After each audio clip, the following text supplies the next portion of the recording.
الحمد لله الأكرم الذي خلق الإنسان وكرمه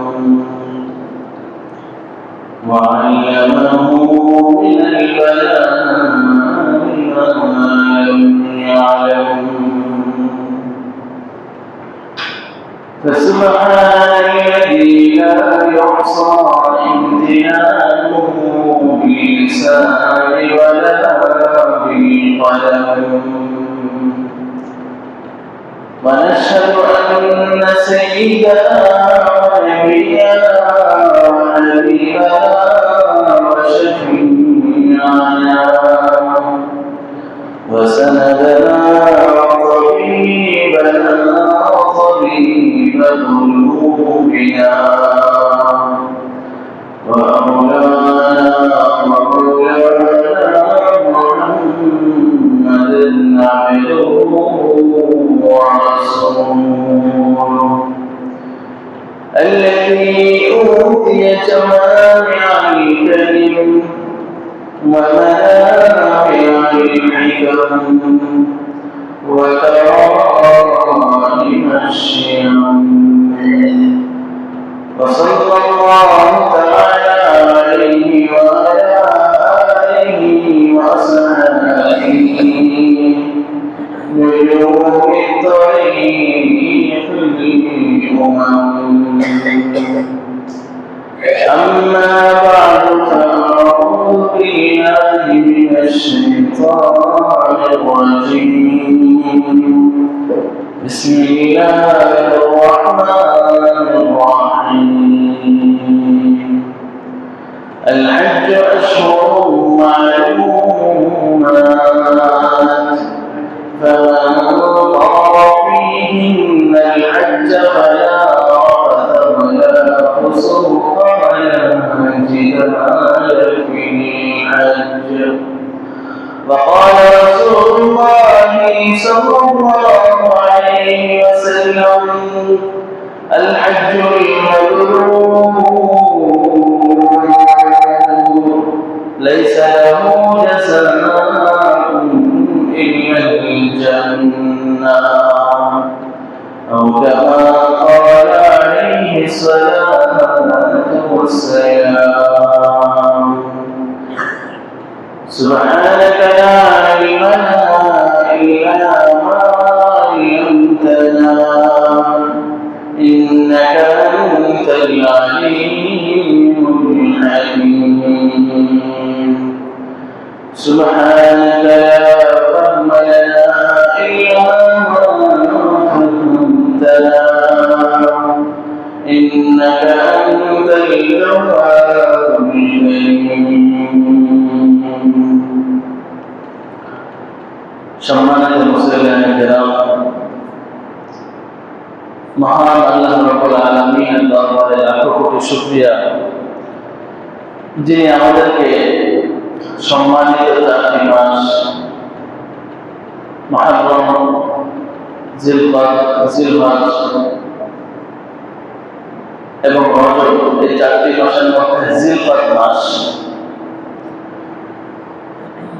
এই মাসে পৃথিবীর সবচাইতে দামি জায়গা পবিত্র জায়গা সর্বশ্রেষ্ঠ জায়গা আল্লাহর ঘর মসজিদে বসে দ্বীন ও ইসলামের কিছু কথা বলার ও শোনার তৌফিক দান করেছেন এই জন্য দিল থেকে শুকরিয়া আদায় করে বলি আলহামদুলিল্লাহ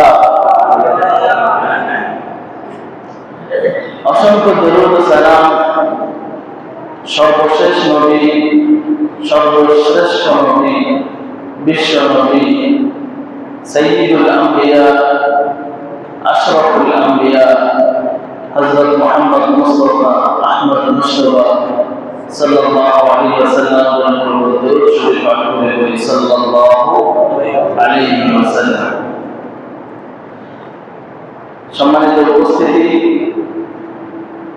গত জুমায় হজের ফজিলত সম্পর্কে আলোচনা করেছিল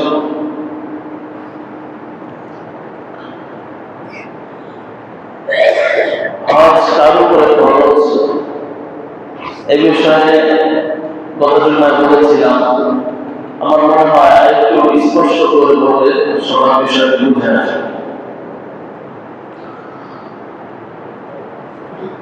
মানুষের নিতান্ত প্রয়োজনীয় যে জিনিসগুলো আছে, যেমন নিজের একটা থাকার জায়গা, চাই সেটা নিজের বাড়ি হোক অথবা ভাড়া জায়গা হোক। ঘর মানুষের থাকার জায়গা, এটা মানুষের একদম একান্ত প্রয়োজনীয় জিনিসগুলোর মধ্যে থেকে একটি। এরপরে খাবার দাবার, প্রয়োজনীয় ওষুধপত্র,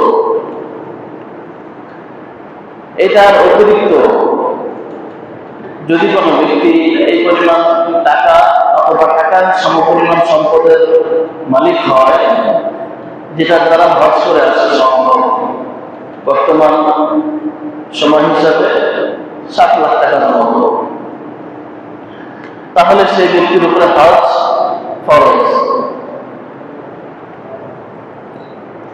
এই হিসাবে অনেক রিক্সাওয়ালার উপরে হজ ফরজ, কিন্তু সে জানে না। কিভাবে আপনাদেরকে একটু ভেঙে বলি। ধরেন কথার কথা, কোন এক রিক্সাওয়ালার বাড়ি রংপুরে। কোন জায়গায়?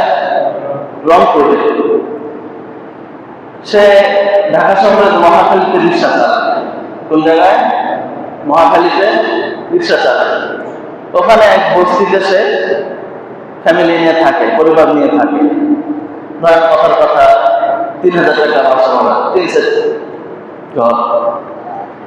তাহলে তার থাকার ব্যবস্থা হলো কি হলো না? হলো, থাকার প্রয়োজন পুরা হয়ে গেছে। এরপরে ধরেন তার কথার কথা 20,000 টাকা ইনকাম, রিক্সা চালিয়ে মাসে 20,000 টাকা ইনকাম, এবং আলহামদুলিল্লাহ বড় কোনো ধরনের রোগ নাই, এটা দিয়ে তার খাওয়া পড়া হয়ে যায়। তাহলে তার খাবার এর চাহিদাও পূরণ হলো, খাওয়া পড়ার ব্যবস্থাও হলো, থাকার ব্যবস্থাও হয়ে গেল। এখন রংপুরে যে তার দেশের বাড়ি, এখানে যদি ধরেন কথার কথা 5% জমি থাকে, সেই জমিতে সে থাকতেছে না, কিন্তু বাড়ি করে সে থাকতেছে ঢাকা শহরে। আবার সেটাতে সে ফসলও করতেছে না, এমনি পড়ে আছে জমিটা, সেটাতে ফসল করে সে ফসল দিয়ে তার খাবার হয়, বিষয়টা এমন না। তার যে ইনকাম, সেটা দিয়ে তার কি হয়ে যাচ্ছে? খাবারের প্রয়োজন পুরা হয়ে যাচ্ছে।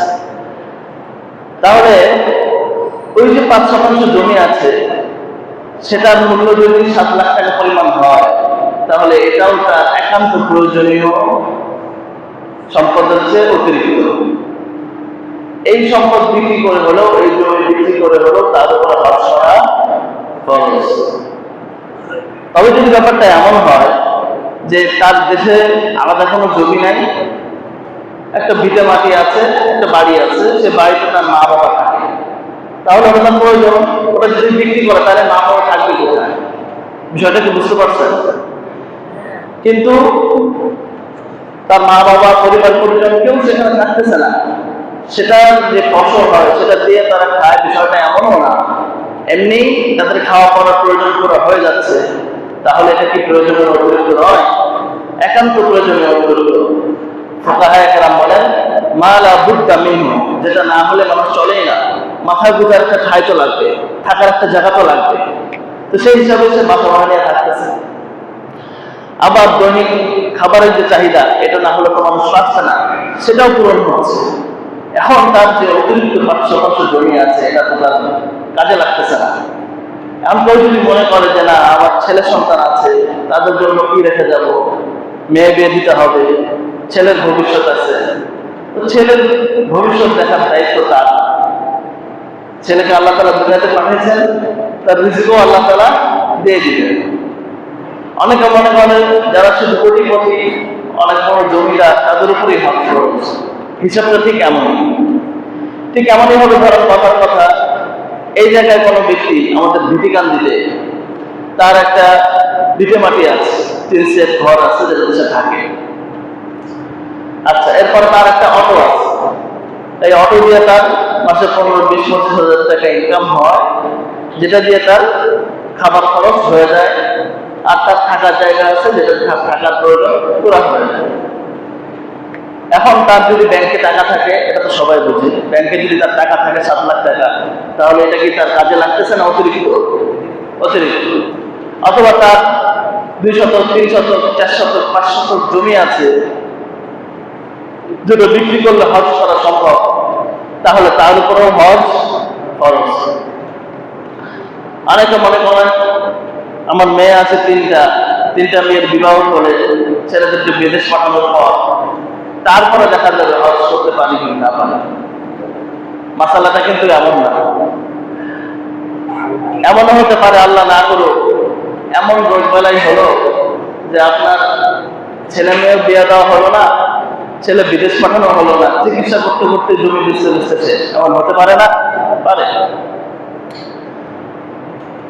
তো হজ তাহলে কার উপরে খরচ? একান্ত প্রয়োজনের অতিরিক্ত হজে যাওয়ার যে খরচ 7 লাখ টাকা, এই পরিমাণ টাকা অথবা এই পরিমাণ সম্পদের মালিক যদি কোনো ব্যক্তি থাকে, ধরেন দেখার কথা কারো দেশের বাড়িতে বা এখানে মোটা মোটা গাছ আছে, সেই গাছগুলো কেটে বিক্রি করলে কয়েক লক্ষ টাকা হবে, 3-4 লাখ টাকা হবে। ব্যাংকে অতিরিক্ত ব্যাংকে টাকা আছে 3 লাখ টাকা, তো তাহলে এটা তার প্রয়োজনের অতিরিক্ত, তার উপরে হজ ফরজ। আল্লাহ তাআলা আমাদেরকে সঠিকভাবে মাসআলা জেনে আমল করার তৌফিক দান করেন। সবাই বলেন আমিন। যাদের উপর হজ ফরজ তাদেরকে হজই করতে হবে। হজের পরিবর্তে শুধু উমরা করে আসলাম, তাহলে হজের ফরজ আদায় হবে না। হজের ফজিলত নিয়ে আলোচনা চলছিল। গত জুমায় সূরা আল ইমরানের 96 এবং 97 আয়াতের আলোকে 7টি ফজিলতের কথা আলোচনা করেছি। হাদিস শরীফ থেকে 4টি ফজিলতের কথা আলোচনা করেছি। মোট 11টি ফজিলত সম্পর্কে গত জুমায় আলোচনা করেছি। এই জুমায় ইনশাআল্লাহ 5টি ফজিলত সম্পর্কে আলোচনা করব, 12, 13, 14, 15, 16, 17। বাকি 3টি ফজিলত সম্পর্কে পরবর্তী কোনো জুমায় ইনশাআল্লাহ আলোচনা করব। আমা তাওফীকি ইল্লা বিল্লাহ।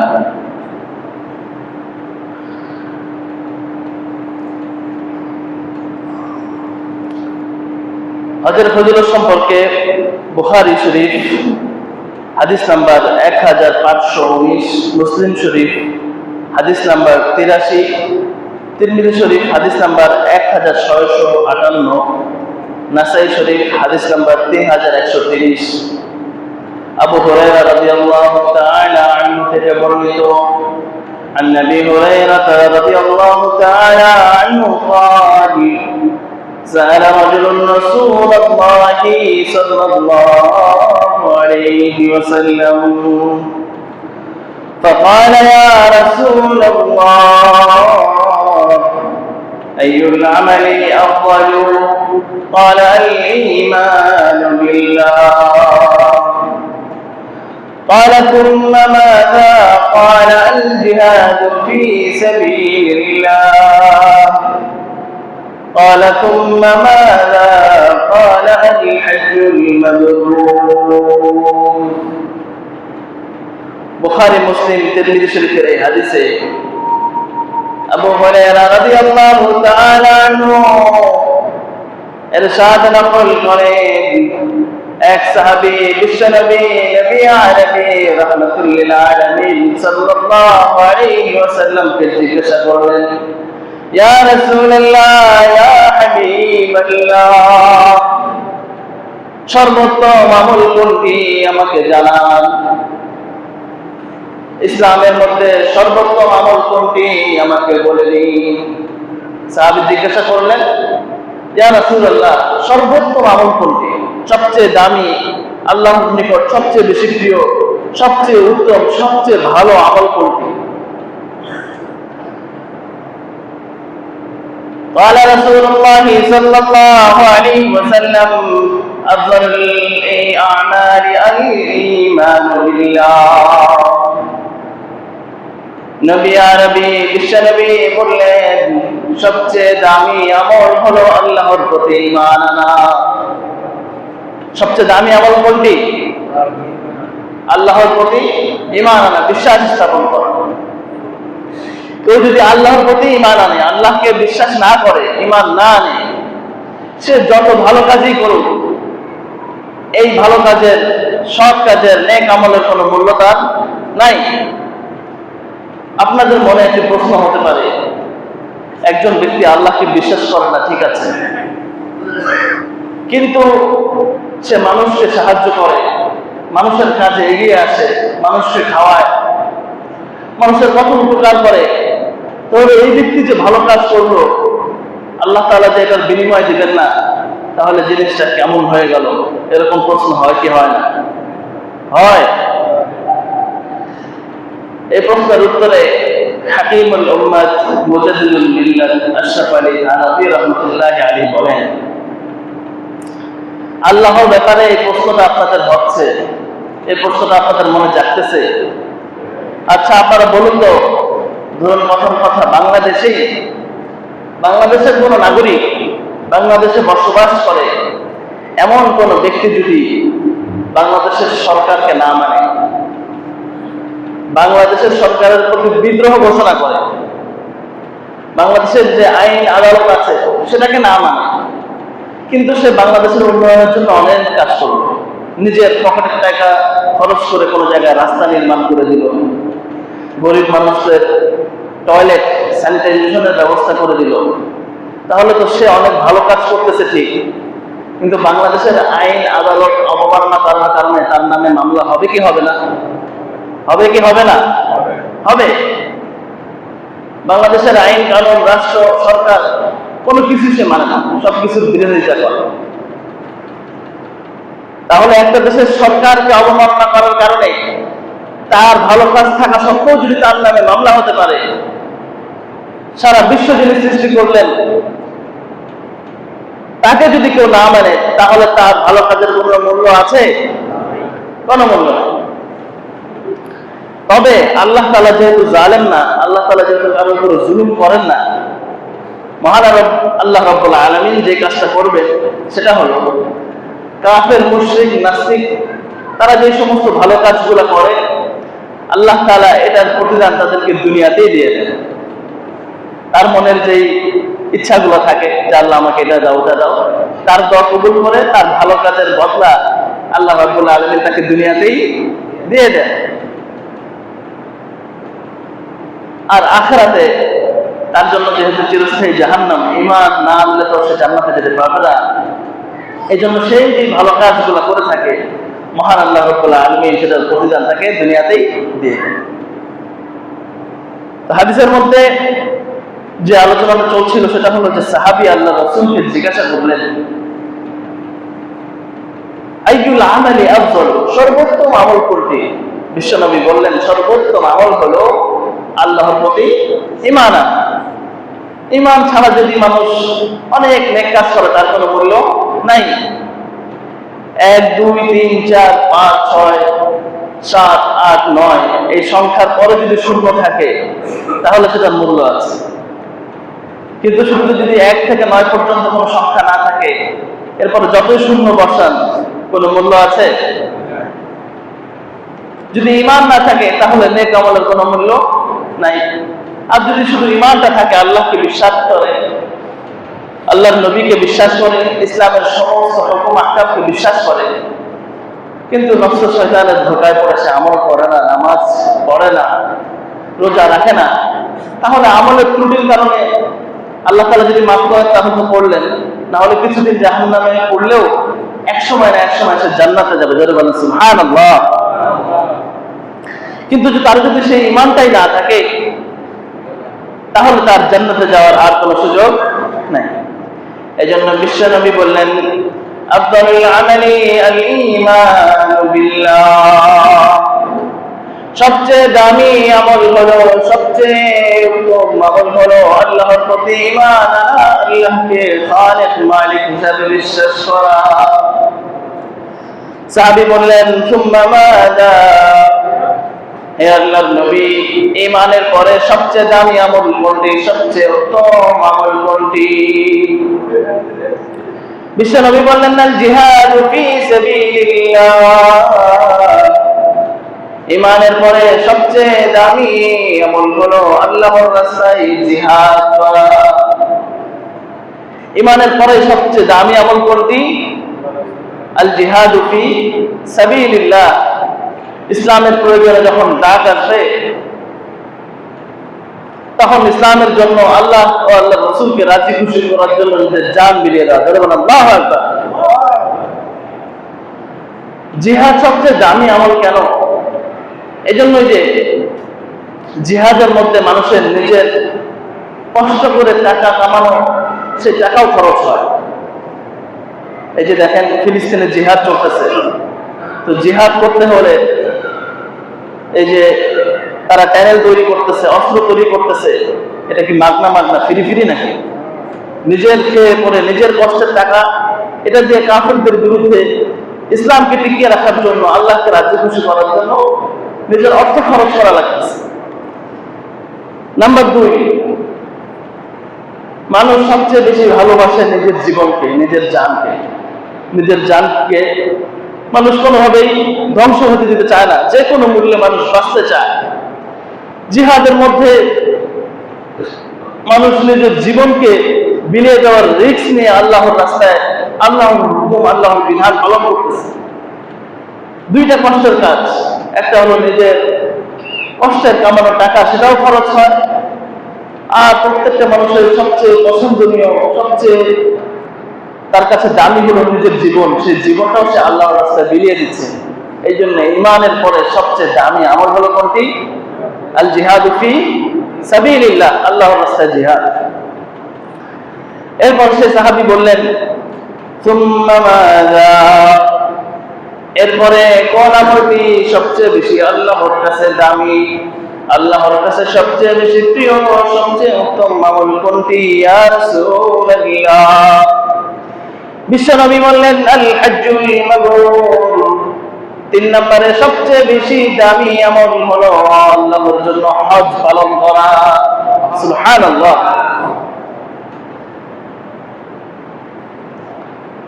কারণ এই হজ করতে হলেও মানুষের রক্ত পানি করা, পরিশ্রম করে উপার্জন করা অর্থ ব্যয় করতে হয়। অল্প স্বল্প অর্থ না। 7 লক্ষ টাকা বর্তমান সময় খুব কম নাকি? কম না, অনেক। বেশিরভাগ মানুষের জন্যই অনেক। যারা 100 কোটি টাকার মালিক, এদের হিসাব ভিন্ন, এদের কাছে এটা কিছু না। কিন্তু বেশিরভাগ মুসলমানের কাছে এই টাকাটা অনেক। এত কষ্টের টাকা আল্লাহর জন্য সে খরচ করতেছে, এবং আমলটাও অনেক কষ্টের। রোজা, নামাজ পড়তে তো কতক্ষণ লাগে? 2 রাকাত নামাজ পড়তে 5 মিনিট সময় লাগে। 4 রাকাত নামাজ পড়তে 10 মিনিট সময় লাগে, সর্বোচ্চ 10 থেকে 12 মিনিট। রোজা রাখতে কতক্ষণ সময় লাগে? 12, 13, 14, 15 ঘন্টা সর্বোচ্চ। জাকাত দিয়ে তো সময় লাগে না, সম্পদের মাত্র 2.5%, 2,05,000 টাকা, সেটাও খুব বেশি না। কিন্তু হজ করতে এক নম্বর অনেক টাকার প্রয়োজন, আবার দ্বিতীয়ত অনেক সময়ের প্রয়োজন। হজের যে কাজগুলো আছে, 8 তারিখ, 9 তারিখ, 10 তারিখ, 11 তারিখ, 12 তারিখ, হজের কাজগুলো করতে 5 দিন সময় লাগে। কয়দিন? হজের কাজগুলো করতে হবে আপনাকে মক্কা শরীফ গিয়ে, তাহলে মক্কা শরীফ যেতে আরো কিছুদিন সময় লাগবে, ওখানে যে প্রস্তুতি নেওয়া, আবার ওখান থেকে আসা। স্বাভাবিকভাবে 40 দিনের 30 দিনের প্যাকেজ হয়, একদম সংক্ষেপ যেটা সেটাও 10-15 দিনের প্যাকেজ হয়। তাহলে এই আমলটা করতে অন্যান্য আমলের চেয়ে বেশি সময় লাগলো না কম সময় লাগলো? বেশি সময় লাগলো। অন্যান্য আমল হচ্ছে টাকা পয়সা কম খরচ হইলো না বেশি খরচ হইলো? বেশি খরচ হইলো।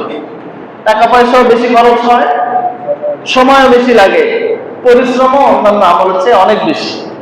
কিভাবে? আপনারা যারা হজে গেছেন, এখানে একজন আছেন হাজী সাহেব, এখন তো বাইতুল্লাহ তাওয়াফ করার জন্য 1 তলা 2 তলা 3 তলা বহুতল ভবন করেছে। কেউ যদি একদম কাবা শরীফের কাছাকাছি জায়গা দিয়েও তাওয়াফ করে, 7টা তাওয়াফ করতে তার 1.5 কিলোমিটার হাঁটার প্রয়োজন। কয় কিলোমিটার? 1.5 কিলোমিটার। বলো তো, 1.5 কিলোমিটার হাঁটা কি এত সহজ কথা? আপনি হজ করে, সফর করে, জার্নি করে গেছেন কোথায়? মক্কা শরীফে। জার্নি করার পর শরীরটা তো এমনি দুর্বল, হ্যাঁ, নতুন এক পরিবেশে গেছেন, আবহাওয়া নিজের আবহাওয়ার সাথে মিলে না, খাবার দাবার মিলে না, খাবার কষ্ট, নতুন জায়গায় সেট হইতে একটা কষ্ট, সেই জায়গায় যদি এত হাঁটাহাঁটি করতে হয় সেটা কি সমস্যা কঠিন? আবার সাফা মারওয়ার মাঝখানে 7 বার দৌড়াইতে হয়, সেটাও কমপক্ষে 3 কিলোমিটার। আর যদি কাবা শরীফের একটু দূর দিয়ে বা উপরের তালাগুলো দিয়ে আপনি তওয়াফ করেন তাহলে এখানেই লাগবে 4 কিলোমিটার। তাহলে 7 কিলোমিটার আপনার হাঁটা লাগতেছে। কাজটা কি এত সহজ? এই জন্য বিশ্বনবী বললেন সর্বোত্তম আমল হলো আল্লাহর প্রতি ঈমান আনা, 2 নম্বর হলো আল্লাহর রাস্তায় জিহাদ করা, 3 নম্বর সর্বোত্তম আমল হলো আল হজ্জুল মাবরুর, আল্লাহর জন্য পবিত্র হজ পালন করা। সুবহানাল্লাহ। তাহলে হজ আফজলুল আমাল, সর্বোত্তম আমল, সবচেয়ে দামি আমলকে বলা হলো হজ। 13 নম্বর ফজিলত, বুখারী শরীফ হাদিস নাম্বার 1773, মুসলিম শরীফ হাদিস নাম্বার 1349। নবী আরবি বিশ্ব নবী সাল্লাল্লাহু আলাইহি ওয়াসাল্লাম বলেন আল হজ্জুল মাবরুর লাইসা লাহু জাযাউন ইল্লাল জান্নাহ। কোন ব্যক্তি যদি হজ্জ মাবরুর করতে পারে, উত্তম ভাবে হজ পালন করতে পারে, লাইসা লাহু জাযাউন ইল্লাল জান্নাহ, আল্লাহ রাব্বুল আলামিন তার জন্য জান্নাতকে কনফার্ম করে দিবেন। সুবহানাল্লাহ। হজ্জ মাবরুর,